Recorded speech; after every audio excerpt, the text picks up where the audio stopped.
Hola chicos, en esta oportunidad vamos a resolver un ejercicio de geometría, ¿no? Del tema de construcciones de triángulos, ¿no? Que para algunos se les hace más complicado, ¿no? Y entonces vamos a dar algunos consejos para poder resolver, ¿no? Este tipo de ejercicios. Bueno, empecemos. Mire, acá nos pide calcular x, ¿no? Y acá tenemos nuestra gráfica, ¿no? Entonces nuestro x se ubica aquí. Entonces también como dato tenemos en la imagen, ¿no? Que el segmento AB va a ser igual al segmento DA, ¿no? Por esta notación que es este punto verde, ¿no? Que nos dice que estos dos segmentos son iguales. Y otros datos son que ¿no? El ángulo, ¿no? En el vértice A va a ser igual a 80 grados y el ángulo en el vértice C va a ser igual a 20 grados. Entonces tenemos que en un primer momento tratar, ¿no? De conseguir más datos, ¿no? Si se puede conseguir más datos a partir de los datos ya mencionados, ¿no? En la gráfica. Entonces, ¿qué podemos ver acá nosotros? Por ejemplo, mira, si nosotros, por ejemplo, vemos el triángulo ABC, ¿no? Vemos, ¿no? Que la suma de ángulos, ¿no? Ángulos interiores tiene que darnos 180. Entonces acá tenemos 20, 80 sería la suma de estos dos 100 y nos faltaría otro 80 para que, ¿no? El triángulo, la suma de los ángulos interiores en el triángulo ABC sea 180, ¿no? Entonces todo esto sería 80 grados, ¿no? Entonces, ¿qué vemos en el triángulo ABC? ¿Qué se ve? Se ve un triángulo isósceles, en un triángulo isósceles, donde, ¿no? Los lados AC y BC, ¿cómo van a ser? Van a ser iguales, ¿no? Entonces yo puedo decir que este lado, el segmento BC, va a ser igual al segmento AC, ¿no? Entonces, vemos, ¿no? Ahora, ya, es un dato extra. Ahora, ¿qué cosa más podemos ver? ¿Se puede observar algo más? Ya no se puede observar más. Ahí es lo que viene la construcción del triángulo, ¿no? Trazar otro triángulo o formar un triángulo. Entonces, lo normal en este tipo de ejercicios es formar triángulos isósceles o tratar de formar un triángulo equilátero, donde, ¿no? Un triángulo equilátero, ¿para qué? Para poder obtener tres lados iguales o tres segmentos iguales. Entonces, nosotros en esta oportunidad, ¿no? Vamos a formar un triángulo equilátero, ¿eh? Vamos a formar un triángulo equilátero.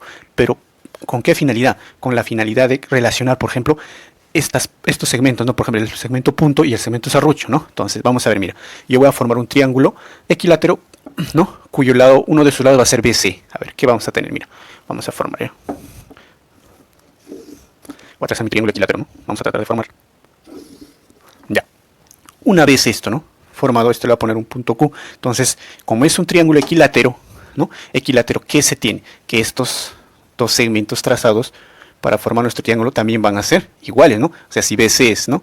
Uno de sus lados, estos dos también tienen que ser iguales. Ahora, ¿qué más? Que sus ángulos, ¿no? Son conocidos, ¿no? Que esto va a ser 60 grados, ¿no? Y esta parte también va a ser 60, pero acá nos faltaría ¿cuánto? Para que sea 60, 40, ¿no? 40 grados, ¿no? Y también todo esto sería ¿cuánto? Todo esto sería 60 grados. Ahora, ¿qué podemos hacer luego? Entonces podemos relacionar, como dije, ¿no? El segmento, ¿no? Punto verde y el serrucho. Vemos que, ¿no? Están unidos por un vértice, ¿no? Entonces, acá tenemos, mira, el segmento serrucho con el segmento punto están unidos por un vértice que es B. Entonces hay que tratar de buscar congruencia, ¿no? Una congruencia de triángulos, ¿no? Entonces, ¿dónde? Mira, vamos a ver, ¿qué pasa si yo trazo acá? Mira, ¿qué pasa si yo trazo aquí? Mira, uno de los puntos a Q, ¿no? El punto a Q. Entonces, el punto a Q. Entonces, veo que este triángulo, ¿no? ABQ, ¿no? ABQ con el otro triángulo, ¿no? BCD, ¿no? BCD pareciera que se fuera congruentes, ¿no? Entonces, si nosotros pudiéramos demostrar que estos dos triángulos son congruentes, ¿no? De algún modo estaríamos hallando nuestro incógnita, que es X. Entonces, vamos a ver una propiedad, ¿no? De la geometría que nos dice que si nosotros tenemos, por ejemplo, una circunferencia, ¿no? Una circunferencia, ¿no? Y de esa circunferencia van a partir tres rayos o tres radios, ¿no? Por ejemplo, acá tenemos el primer radio, el segundo radio y el tercer radio, ¿no? Tres segmentos iguales, ¿no? Como es una circunferencia, este va a ser R, este va a ser R, este va a ser R, ¿no? Van a ser iguales. Entonces, ¿qué pasa si nosotros vamos a juntar estos, por ejemplo, estos tres puntos? Vamos a formar triángulos, ¿sí? Vamos a formar triángulos. Vamos a formar triángulos, ¿no? Entonces, al formar esos triángulos, también podemos unir estos dos puntos, ¿no? Por ejemplo, ya vamos a poner A, B, C. Hemos unido los puntos. Ahora vamos a juntar la otra diagonal, ¿no? Entonces, acá. Entonces, ¿qué se va a observar en esto? ¿Qué se va a observar? Se va a observar que, por ejemplo, ¿no? Si este arco BC val, ¿no? El arco BC valga, por ejemplo, 2 θ, el ángulo central, ¿cuánto va a ser? También va a ser 2 θ, ¿sí? ¿No? Y vemos que, ¿no? El ángulo CAB es, ¿no? Está inscrito dentro de la circunferencia. Entonces, este ángulo va a ser la mitad, ¿no? Del arco, ¿no? Porque es un ángulo inscrito, entonces va a ser θ, ¿no? Por la propiedad, ¿no? Ahora, entonces, ¿qué estamos notando? Mira, vemos, ¿qué relación hay entre estos dos? Mira, ¿qué relación hay entre estos dos? Mira. Por ejemplo, ¿no? Por ejemplo, si nosotros relacionamos este ángulo con este ángulo, vemos que va a ser el doble, ¿no? Siempre va a ser el doble, ¿no? O si no, si relacionamos en sentido opuesto, también va a ser la mitad, ¿no? Entonces vamos a ver si se cumple acá. Por ejemplo, si esto fuera, ¿no? Por ejemplo, 2 alfa. Entonces el ángulo o el arco AB valdría 2 alfa, ¿no?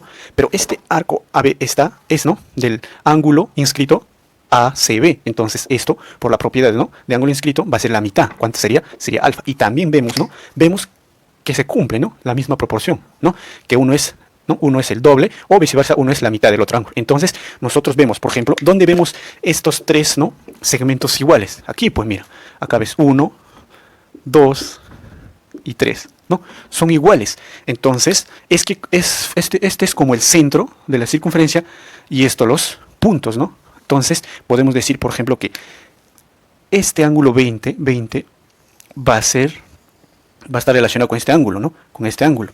Y este ángulo, ¿qué valor va a tener? ¿Qué valor va a tener este ángulo? Va a tener la mitad, ¿no? La mitad. ¿Y cuánto sería esto? Este sería 10 grados, ¿no? Sería 10 grados, ¿no? Entonces, también podemos decir, mira, que este ángulo 40, ¿no? Este ángulo 40 va a estar relacionado con este ángulo, ¿no? Con este ángulo. ¿Y este ángulo cuánto va a ser? La mitad. ¿Cuánto sería? 20 grados. Y ahora vemos, por ejemplo, ¿no?, lado, ángulo, lado, ¿no?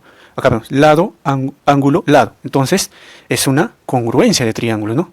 Una semejanza que se convierte en una congruencia. Y ahora podemos decir que estos dos triángulos son congruentes. Por ende, por ejemplo, decimos, por ejemplo, que al segmento punto se lo pone el ángulo 10, al segmento punto se lo pone el ángulo 10. O sea, este va a ser 10 grados.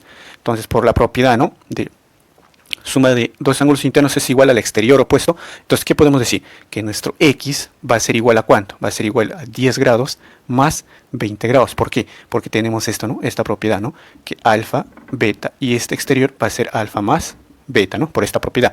Entonces, X, ¿a qué sería igual? Sería igual a 30 grados. Y esto sería nuestra respuesta. Chicos, no se olviden de suscribirse y apoyarme con un like para más videos. Nos vemos.